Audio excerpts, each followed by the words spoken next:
Good morning. I'm John Jaramillo, President of the Hispanic Restaurant Association.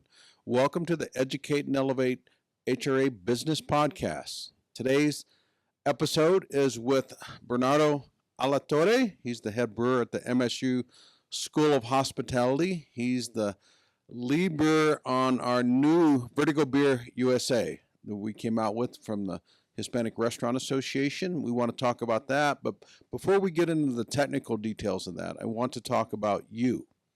Where you were born, a little bit of your family history, some of your favorite memories about, childhood and food, because food is everything. That's the Sure. brings apart some of some of our greatest memories in life. But so welcome, number one. Thank you. Thank you for having me. Okay, so tell me about you. Where were you born? Where did you grow up? And then, let's just kind of do a quick timeline of your life history of what brought you to here today. Because, I know you have some big things. You were a head brewer for Miller Coors, hmm Modelo, Correct. and now at MSU School of Hospitality. Sure. So that's important to me because once I learned about your resume and your pedigree in brewing beers, I'm like, oh, can you brew a beer for us? And as I mentioned earlier, or before this offline, we really got to know each other at our La Cumbre back in January, hmm where you guys hosted the HRA's La Cumbre, meaning the summit. Right. And we expected about 50 to 60 people. We had 158 people come through there, so it was quite a success. Really enriched the relationship between the Hispanic Restaurant Association and the MSU School of Hospitality. Obviously, we got to give full credit to Dr. Lynn Minard, the dean. Sure. She's the one that's really helped pull this all together. So let's start with you. Where were you born? Well, thank you. Thank you for having me again. Well, I was born in Mexico City, some few centuries ago, and Oh, so you had a pet T-Rex too, like back in the dinosaur age. absolutely, Got it. absolutely. Yeah, we're pretty much in the same boat for that. But The uh, Graybeard Society. for real. And I was born in Mexico City. My mother and I pretty much were the family unit. And at one point in time, I accompanied her to do errands and work and things like that. And I really liked both the building and the bus and all the buzz and the noise coming out of the brewery, of the Modelo Brewery. And I grew up with that kind of a childhood image of successful business. It was trucks coming in and out all day, all night. So the business aspect of it fascinated you. For sure. And as a little kid, the trucks, I could tell you what was a Mack and a Freightliner and a Dina and all that kind of stuff, right? So at one point in time, growing up, pretty much close to teenage, um, we were at a restaurant. Actually, one of my favorite restaurants is Spanish food is one of our to go, and it's part of the story. And I was asking if there was any kind of relationship with me working there, for example, summers or just passing time over the holidays, because as I was saying, she was working, I was out of school during the summers, and it would be very convenient to actually have that time occupied. So she actually said yes. I actually know somebody. Your grandfather actually immigrated. My granddad immigrated to Mexico with the founders of Modelo Brewery. Oh, really? They come from the Oh, so same. you have a long history. Yeah, well, it's kind of a divergent story that then converts back again, because they come from the same region, Spain, from Leon, and from very close neighboring towns. They met literally on the boat. Uh, Got to Havana. From Havana, they jumped over to Mexico, and my grandfather went to do his own adventures and make bread and settle down in central Mexico, literally in the jungle. And then the founders of Modelo Brewery started making bread and yeast and got into that business. In 1925, they founded Modelo Brewery. When did they So, found it? I believe it's 1925. Oh, nice. Yep. And by then they have my grandfather was not directly associated with them in any way. But then when fast forward decades all the way to the 80s, and my mother actually contacted the office of one of the founders, and by this point, Modelo Breweries was a huge business, and they actually took the call and gave me an appointment and said, "Do you want to work? What do you want to do? You want to sell beer? Because in the 80s you could start selling beer whenever you're 18." And it's like, well, you can learn now, and keep going. And I'm, economically stupidly, I said no. I said no. I don't like sales. I like the technical part. I like making things. And I remember Don Nemesio Diaz telling me, "Oh, you're one of those, right? That rather be doing than Selling? yeah, making beer instead of making money." So that was one of the things that he said. And that was Who was this? Who was it? Nemesio Diaz. He was one of The founders of Modelo. Yep. Yeah. He actually was the sales vice president. Okay. Yep. At that time, and he remembered my grandfather, vividly, and he was very. Is that's one of the things about certain high impresario Hmm. folks that whenever they actually have that empathy, they remember where they came from and everything that came before them. Well, So, that's pretty cool. yeah. Okay, so speaking of bread, yeast, obviously Mhm. that's a beer can be a derivative as you develop that, and I want to get into the technical details. Mhm. So, talk to me a little bit about what are your favorite foods growing up? Was it breads? Was it what other things did you like? Actually, my favorite foods were my mom used to do fabada asturiana, which is just like this fava beans with other with other big legumes, and really mix it with chorizo and things like that. It's still that smell, the sense of smell goes straight to your memory, goes Right. straight to your Yeah, to it's your primal almost for you. very very very, and I still remember when I was a little kid that sort of deal. My grandfather used to make bread with the Mexico City style in central Mexico, totally away from the city. So he was a huge success. There's Bimbo bakeries. Yeah. It's a famous thing. So he Yeah, that's an in some understatement. sort of a in some sort of a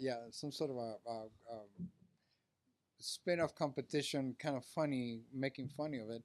He had something called not pan bimbo but pan bamba, and it was also box bread. It was like American style box bread, and funny enough, my mother never learned how to make bread, but I did, and I got some of his recipes. So that's some of my favorite food. It's Oh, nice. Yep. Nice. Yep. So you grew up in Mexico City. I mean, and once again, you have a master's degree in biochemistry and bioengineering. correct. So what made you start down? That's obviously you're very well educated and credentialed. Thank you. What made you go that route? But that's pretty fascinating. Well, when I was again I started working, quote unquote, at 14 years old at the brewery, and I was asking, what do you go to study to, what do you study in order to work here? And people was telling me, well, you could do chemical engineering, and I was like, chemical engineering? That sounds like extractive industries and refining and stuff like that. It's like, oh, you can go for food science and technology. It's like, great. So that's my major. That's my undergrad. It's food science, and I love food, and food is biochemistry. Food is all biochemistry and bioengineering in terms of not only the industrialization of it, but if you look at the manufacturers of even the high end food manufacturers that have risen in Spain over the last 30, 40 years, most of the big restaurants, they do have a very, very deep knowledge of it. So that's Right. what Yeah, they brought have me food here. scientists. They have. Absolutely. I mean, that's down to the molecular level of Yep. how the tongue interprets Mhm. things. Same thing with beer. Yep. And that's I've really learned a lot over the past few months from you and the other, developing Vertigo Beer USA. So you said food science was your undergrad, Hmm. and then you have a master's in biochemistry and Correct. bioengineering. What's the application of that to what you do now, Modelo, and becoming a head brewer? Because as I started at the open of this podcast, you were the head brewer at Miller Coors, which is kind of a big Hmm. deal, Yeah. and then Modelo also, Right. kind of a big deal, and then you said Avery. Right. So Correct. let's talk about what you learned at each one of those places. Sure. Absolutely. Well, it's as a head brewer, you have to have all the technical acumen in order to be able to produce the beer, maintain consistency, quality standards, all that kind of stuff. Started at the lab, learned how to make anything from the steam to cleaning the water to providing the electricity to getting the hops to storing them to the whole gamut of So your operations. bioengineering and biochemical aspects degrees came in handy, Hmm. understanding how you're cleaning Yep. things, how the chemical and Yep. biological reactions to that. That's And Modelo sent me to they sponsored me to oh, they get my did. master's. Yes, Oh, yes, they did. nice. Yep. Yeah, yeah, yeah. Not only with paying the tuition, which is public education, which is completely different than in this country. Public education means free education, and by free I mean free. You pay You for mean at the college level too? at the postgrad. Really? I Yes, did not know that. yes, absolutely. It's that's the constants all over the world except for here in Britain. So in any case, we can get into a whole other Yeah, we podcast won't talking get into about the that. Nope, socioeconomic nope, impact and absolutely all not. that. So But I really got to enjoy that area. I got into the technical piece of it, but also in Modelo, they for you to be a headmaster, head brewer, you need to know how to manage people, manage resources, manage waste, optimize processes, optimize output, economic output, all that kind of stuff. So some of my fellow brewers went into MBAs, and some of them, like me, went into the more technical aspect. However, all of us had to have that business operations part of it. So that really came in handy when I became. I got invited to work for Miller Brewing Company at that time in Milwaukee in 2001, and it became the technical brewer. So from Mexico, they sent me to study at Davis. Then from Davis, California, I went to Milwaukee. oh, Uh, you went to UC Davis? yes, What are your okay? Let's talk that's it. about where your what's your alumni? Where did you go to school? Which areas? My undergrad was the Metropolitan Autonomous University in Mexico City. Then my master's is the National Polytechnic Institute in the Biosciences School of Biosciences. Then I have a diploma for the Institute and Guild. Actually, it's called the Chartered Institute and Guild of Brewing and Distilling of London, England, in England, and I have a diploma from them, and I have a distinction because I did fairly well in the worldwide examination. That's 2001, and then that basically opened the door for Miller to invite me to work with them. And I Oh, started, really? yeah, started with Miller at that time in corporate.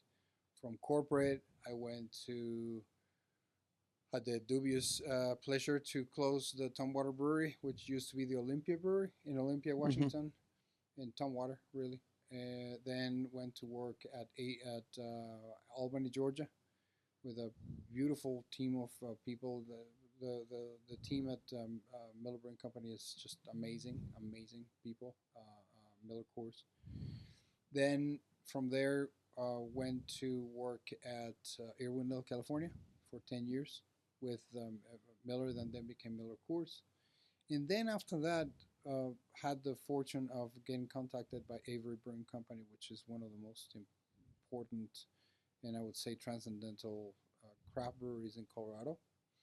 And they invited me to run the brewery, to actually just run the whole operation. Really? Yep. So I was running everything from grain to glass, from supply chain to. Well, I like that grain to selection. glass. I'm going to use that. Yeah, That's absolutely. because you have farm to table, you have Mhm. grate to plate, on the ranching side, farm to table on the food side, and then what do you call it again? Glass. Grain to glass. Grain to glass. Yeah. I'm going to steal that. Yeah, there. Go ahead. So. Right. Okay, so you have quite the pedigree, so to speak, in the brewing hierarchy of education and knowledge. And so, what brought you to MSU School of Hospitality? One of my dearest friends, Toby Eppert, we worked together at Miller Coors for many years. The big projects to actually incorporate the two companies together brought us together. He's has a tremendous trajectory with Coors Brewing Company here at Golden, and I had my tenure and my expertise in Miller. So when the two companies became together, we became together too. Oh, So came with a bill, right? right. Both of us. Exactly. Yeah, came with the acquisition. So what ended up happening is he retired finally a few years ago, and he was very involved with the brewing program. He was part of the advisory board, the brewing industry advisory board, and he At ended up- MSU or at MSU. Okay. At MSU. While he was in course, he invited me over, and at one point in time, I was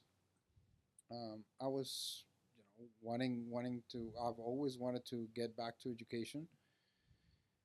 Not so much me education, but to actually just to give Impart the back. knowledge. Correct. To give back, and he said, "Well, do you want to take over the program because I am retired and I need to stay retired for family reasons." So started slow with the one class, and then took over the whole. Oh, nice. The whole So you run the responsibility. entire brewery program at MSU Yeah. School of Hospitality. Yeah, I remember when they Brewery were building it operations. out, when we first met them roughly 4 years ago, when we started the Hispanic Restaurant Association, that brewery wasn't there. But Correct. but then when I knew, I saw some drawings on the wall and things like that, and then a couple years later, or 3, however long it was. So how long has it been operating now with everything installed? Well, with everything, the brewery itself was open in September 20th of 2023, but the program itself has been there for 14, 15 years. Oh, has it? Oh yes. The original idea was to actually have a beverage program that would support both wine and beer, and then we were successful enough that people said, why don't you just have at that time, if you remember, the craft brewing industry was very much booming. Yeah, in it's ascendant. Colorado, Yes. everywhere. And that's when the program started, and it was started by Dr. Michael Ray and Scott Kirkemans, and that came to a close. That chapter came to a close pretty much with the pandemic, and then coming back from the pandemic, that's when Toby took over, and then I took over from Toby, and been running it ever since. With everything installed, I would say it has like 2-3 years. I've been there for 3 years. Yeah, I assume you like it. Oh, I love it. I love it. I love every piece of it. Yeah. It's education, so it's challenging. It's been changing quite a bit. In what capacity? Or The output, the expectation of the student is very different now. There's less people going to college. Yeah. There's less. We need to evolve what college is in order to respond to the needs of the student right. and And the market demands. and the market demands. Yeah, because the the output, what a student gets out of college now has changed a lot. And the cost of living and all that has impacted cost of college. It has impacted tremendously, even though MSU Denver is probably the most affordable in the whole state, and we're pretty big. And How many students at MSU Denver? you know what? I don't want to misspeak, but it's tens of thousands. Really? So, Okay, that's what I thought. For some reason, I remember 15,000 when I was thinking about that, which is a lot Right. of students. I mean, we have one of our board of directors, Brian Kruger. His daughter is graduating this year from the School of Hospitality. Oh, That's nice. pretty cool. And so we were there when we went to Yeah. the capstone, which was Correct. pretty damn cool. Yeah. So. Well, that's pretty cool. I mean, that's quite a pedigree that you have, and then now you're here. Thank you. And then obviously, as I mentioned earlier, we kind of got to know each other. This idea about having our own beer or spirit, because I've reached out to a lot of people over the 2-3 years. Can we do that? It just never came together. I mean, for whatever reason, my fault, their fault, or just we just couldn't see a line on how to produce it. And then as it came together, we held this La Cumbre, which is an educational summit. We had carcass butchering, we had demos, we had technological components, which our team built for about apps, cost of goods sold, all these different facets about educating restaurants, educating restaurateurs, educating culinary entrepreneurs. Whatever you want to do, we can do that, because we know one of the tools that's not available out there is a systematic way of educating our community, so that we have a bilingual HRA Academy program. And we came up with our own certification called the Certified Culinary Professional. That is a plug for what we do, but that's our whole mantra: educate and elevate the Hispanic community. But you don't have to be Hispanic to be here, but that's just our niche. So obviously came to you, and I came to you with this idea. So describe to me from your perspective, me coming to this idea. Vertigo Beer was like the second or third iteration, but it's going to be the final one, because it fits the Colorado lifestyle, it fits our lifestyle, fits what I envisioned and our team envisioned for the outcome of the beer, the logo. If you can see, I don't know if you can see in the picture, but one of our logos is up there on the screen. So tell me about what you developed for the Hispanic Restaurant Association. It's called Vertigo Beer USA. And talk to me about the technical aspects. Then we had the first run, then the second run, and then the third run, and all these different things, and the taste test. And now we think we hit a good standard. I think we got it. Yeah. Yeah, exactly. I mean, yeah, you're the expert. I was like, because I was learning so much. That's why I called you and asked so many questions.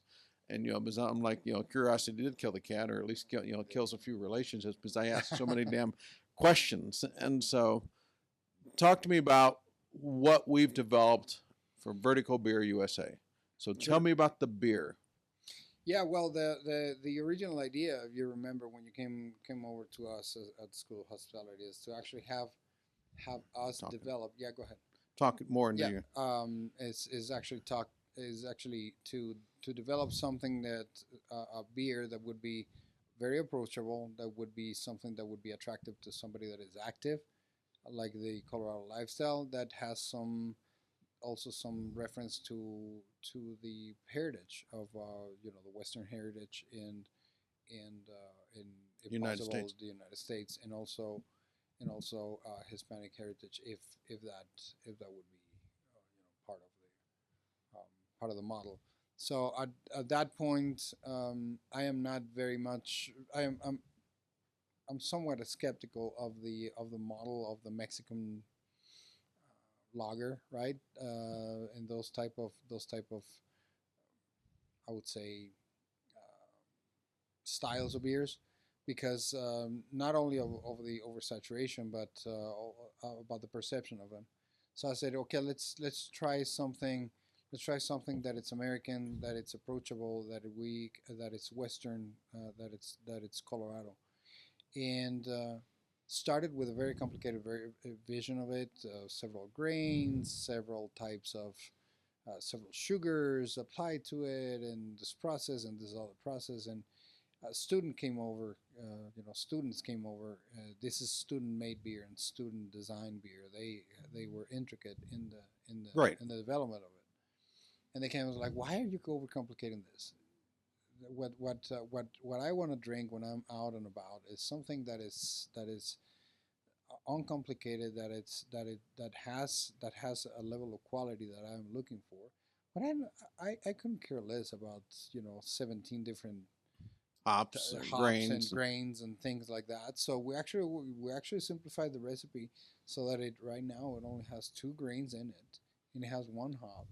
And the sophistication comes in the fermentation process. They propose to have something that was stepped enough that will give us a flavor profile, and we nailed it. Yeah, you So- did. I mean, the last one. So, yeah, you did, and you did. But it's a couple iterations. I remember the call when you're like, "Okay, John, give me the go. This is the vision for it. This is Right. what we're trying to do." And I want to give credit to restaurantlead.io. They're the ones that Mhm. are our branding team. And then between what you did and what they did, I'm like, wow. I mean, it really is cool. You saw it. I mean, you were Yeah. beautiful. But so this is a younger generation that refined this with your obviously your input and the head of you. Talk to me about the hops and the grains. I mean, we're using Colorado grains, 100%, yes. right? And up north, you Actu- told me. I just don't recall No, it's right now. it's actually here in a little north from here. It's in Loveland, Okay. Colorado. It's these are hops these are grains that are grown here, malted here, and distributed locally. So that means that they have a level of quality, a level of identity that it's important to us. Yeah, as that's what we Colorado. wanted. Yeah, the Colorado lifestyle. Correct. The active, the Western feel. Correct.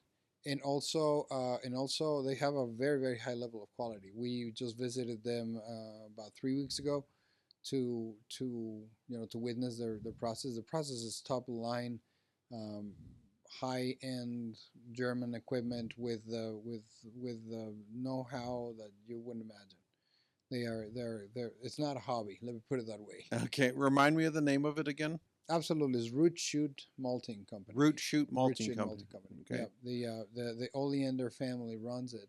They're like most maltsters in the world, started. They're farmers, and they're very successful and very dedicated farmers that look after the community, after the trade of farming, after the trade of malting. So they're very, very, very involved in making it more of a Family affair. of course a family affair and a business as such, but a vocation Okay. more than a profession. You see, like something that actually will elevate the trade, and they're definitely they have been multi-awarded. They have had multi-awarded malts and grains, and those are the ones that we're using in your beer. Oh, really? Yeah. Oh, cool. What about the other side? The hops. The hops. The thing about it is that we selected to make a lager beer. Lager beer. We could use American hops for it, but the ones that we matched the best was actually German hops called Mandarin of Bavaria, and they're very, very, very the exact profile that we wanted, which was refreshing, was a little citrusy, a little bit into the more of a something that I would like to go back after rock climbing or spending a night, spending a few days or while I'm camping, to actually have something that is refreshing, that is not as bitter. So it doesn't have that much bitterness to it. It has more aroma and flavor to it. Oh. So that's what we use. So I could really hammer that point home during Oktoberfest. You can. You sure can. Oh, we got the Mexican side. Moderation though. Of course, of course, of course. Don't drink and drive, everybody. Nope. And so, Absolutely. okay, that's the technical. So now, okay, we talk about the design of it. What was special, or do we not want to give away those secrets? But you're gonna have to tell me what I can and should or should not talk about. Well, And so, the thing about it is that it's not that it's nothing that hasn't is been done. no, the differentiation is in the process. Okay, So the way that we're fermenting the beer, which is the part of the know-how, right, is what actually brings it to a different plane.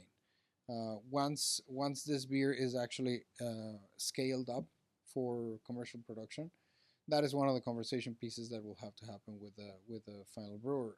MSU Denver School of Hospitality is charged with the design of it, right. not so much for the production. So, Correct. but we will also support the launch of the brand with the advising to the Contract ultimate brewer, yeah. ultimate yeah to the Right. ultimate producer. Yes. Oh yeah, you've been helping a lot. Because I mean, you're teaching me things about the cola, the labeling, the distribution. I'm calling you. Is it? Can we do this legally? Is this the? Right. What's the legal way to us to distribute beer? Start Right. opening those doors. Start asking those questions. I have to start reaching out to people all the way down to the label. What are we supposed to say? What can we Right. say? What do we are legally bound to say? I mean, we have to ask all those questions, and obviously, you've been a great help in that. So now let's talk about the taste profile. What you think, and you kind of hinted at it. You said it. Let's talk if you can. Because once again, Sure. I like beer, Yeah. and that's as I got older, I liked it more and more. Let's talk about what the final profile looks like. Absolutely. Well, this had to be very much adaptable to the directives that you Speak gave up. us, right? You were directing us to have a very approachable beer, something that would be drinkable. I don't like the term drinkable because I don't even know if it's appropriate, but something that would be approachable that you can crush, right? Right. That you can Like, have, yeah. exactly, and that would be very satisfying after activities, right? Okay, right. So there are a number of examples in the market that can go to that. There's also a number of examples of lagers with heavier taste and heavier, I would say,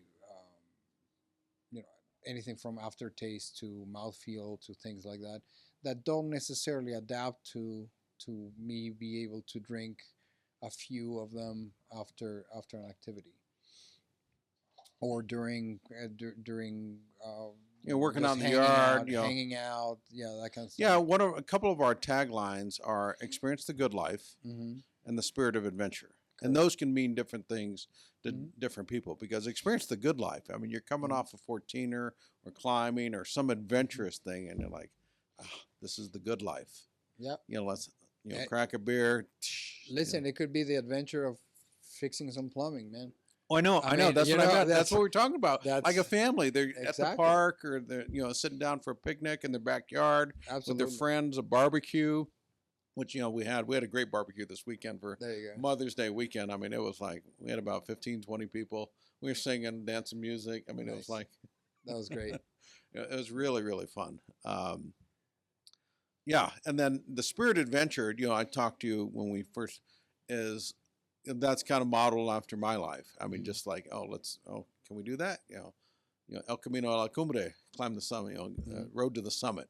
This life is always about climbing. You're always Right. moving, and it's always better together. I mean, when you're better trained, when you're better, when it's with a group, you're likely to go further. And that's part of this. This is truly a collaborative effort between you, MSU School of Hospitality, us, the Hispanic Restaurant Mhm. Association, our restaurants, restaurantlead.io. They're our social media marketing team that we recently signed a joint venture with, so we can tell the story.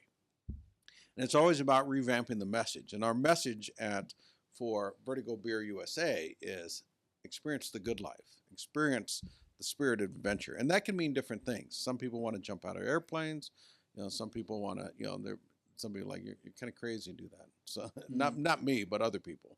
And then sometimes it's coming off a mountain, because I love to climb mountains. Sometimes going up, I'm like, and why do I do this again? Mhm. But when you get up there, it's always good. And um, so what other things could you tell me about the beer that it's going to be launching, hopefully in June of 2025. We'll put this out. This is mid-May, but it's going to be a long process. Our goal, once again, is to make it a national beer. Can we? Well, I can dream. As I always say, I can be delusional with the best of them. But hey, you got to dream, Sure.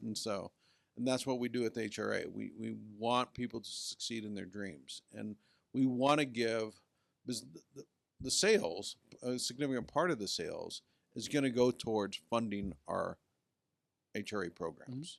So I can pay people to sell. So I can pay people to do all. It's beer with a purpose. So I can pay marketers. So I can pay if I want something or need something. If I do the business side of the beer right, then the sky's the limit.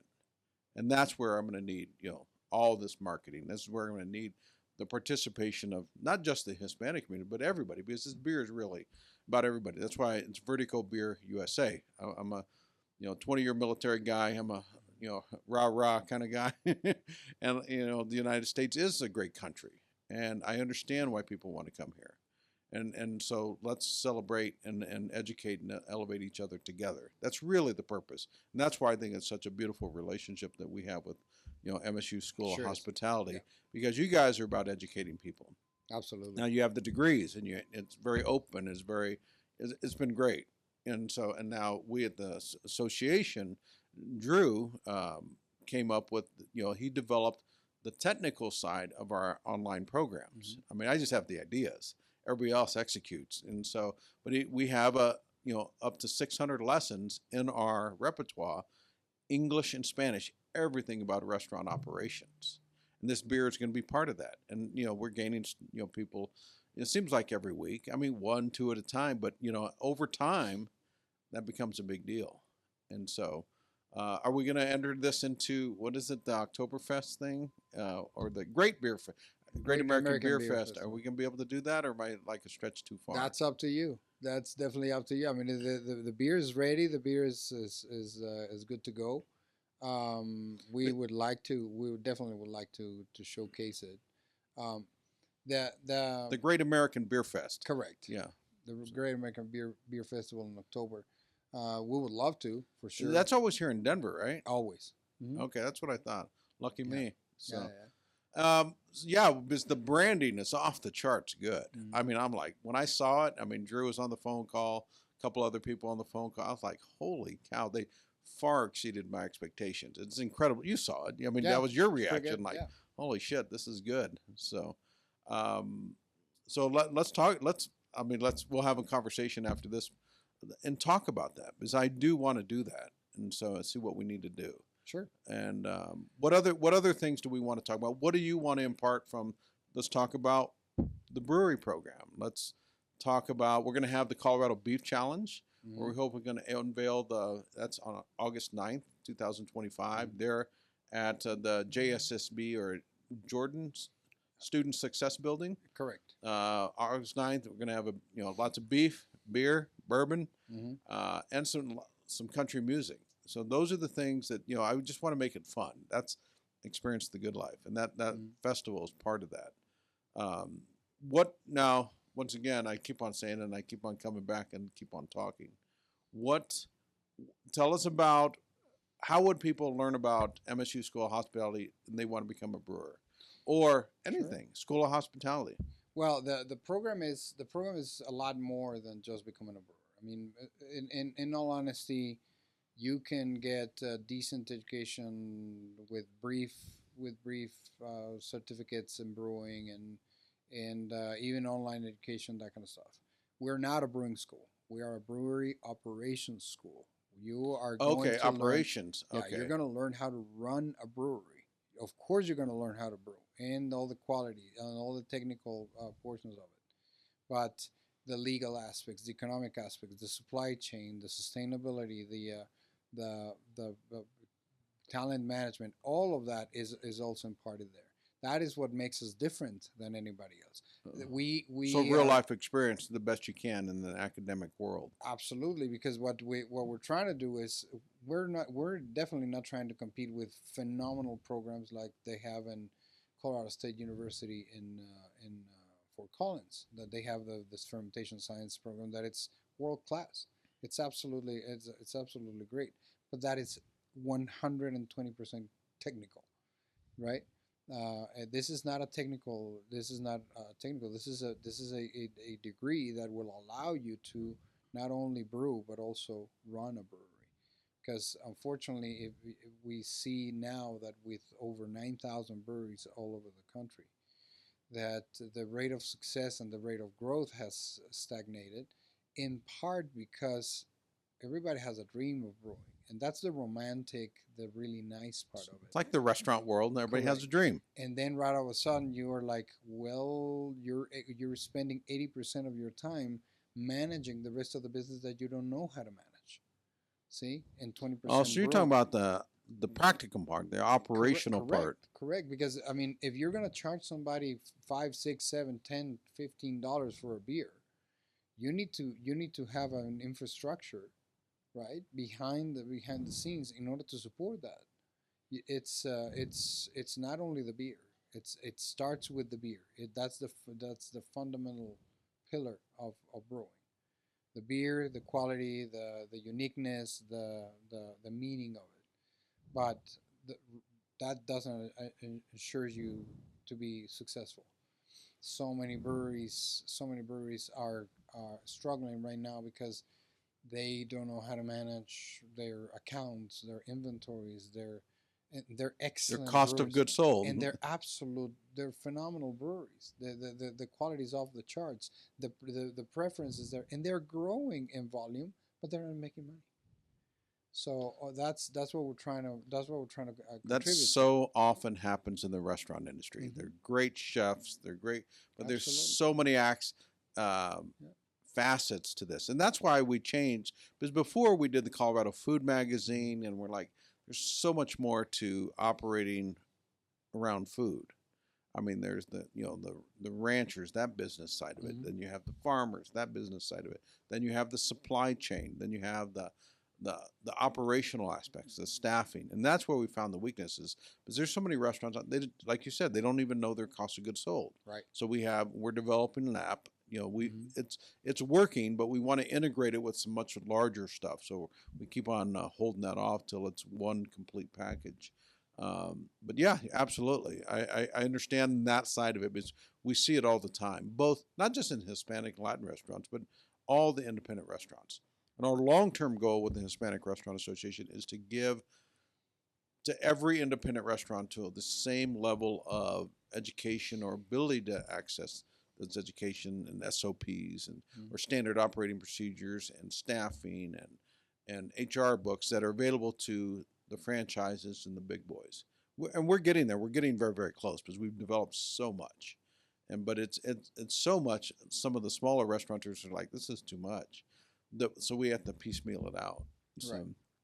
But well, thank you for coming in today. I mean, this has been great. I learned a lot. I mean, obviously, every time I call you, I learn something when I ask, like, hey, what about this? What about that? And you're always gracious enough to call me back. No, absolutely. Thank you for having me, and thank you for allowing us to participate in the creation of the beer. Our logo is going to be there. Our name is going to be part of the history of Vertigo Beer USA for forever. Yeah, exactly. That's a privilege that we really don't take lightly, and we're trying to again educate and elevate with you alongside the Hispanic Restaurant Association and try to match your vision and that of the it's really been a blessing. I mean, it's really you guys. We've come around. We've done all these great things. Now we're both moving in the same directions. Perfect. I'm going to be teaching there in the fall. Latin cuisine along with Chef Pablo Aya. There you go. And so it's I'm just going to be teaching the theory. He's the one that's going to make it taste good. And we're going to do different like Peruvian cuisine, some Mexican cuisine, Argentine. So that'll be. I'm excited about that because one, we get the taste test, and I know there's going to be many professors going to be like, I volunteer for this one. Yeah, for real. Exactly. So, but thank you for coming in. This has been a great, thank you for having me. Great one, and look forward to it. Thank you very much.